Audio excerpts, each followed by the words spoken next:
Psychedelic drug DMT to undergo first clinical trial to treat depression.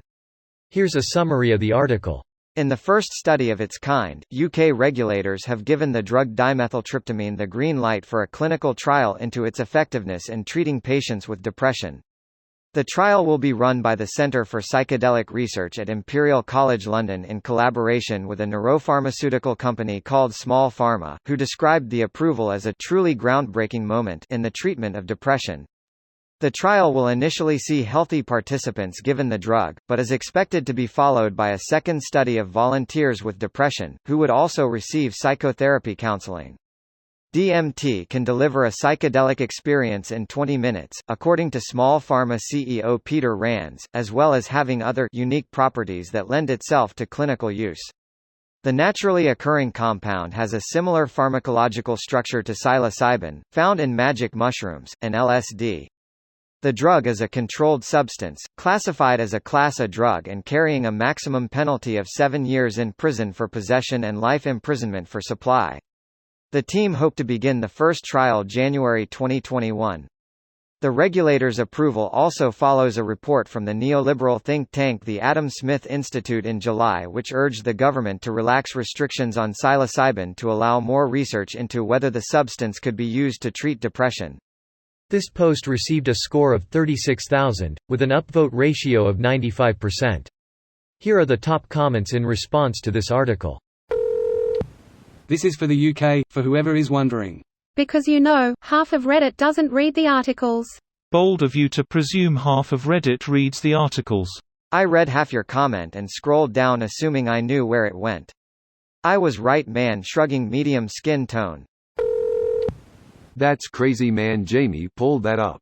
Sturgill Simpson, artist, country, music, is a big DMT proponent. I was at a small show in Mobile, Alabama with my brother a few years ago, and at some point in the night, he said that we all should find some DMT. It's turtles all the way down. I think It Ain't All Flowers is about the thornier side of edibles. But it's just a guess. My friends and I ran our own clinical trials in the mid-2000s and found it, made me trip major balls, and, we should do more. Landmark study, if you ask me. Thanks for keeping the results from being behind a paywall. I posted this in another thread, but I'll mention it again. When I was suffering a pretty severe depression, I tried both mushrooms and DMT. Keep in mind this is purely anecdotal. Mushrooms, the following day my depression felt all but gone. DMT, none of the lasting antidepressive effects mushrooms provided. I feel like taking psychedelics while in a depressive state without some kind of guidance is a bad idea.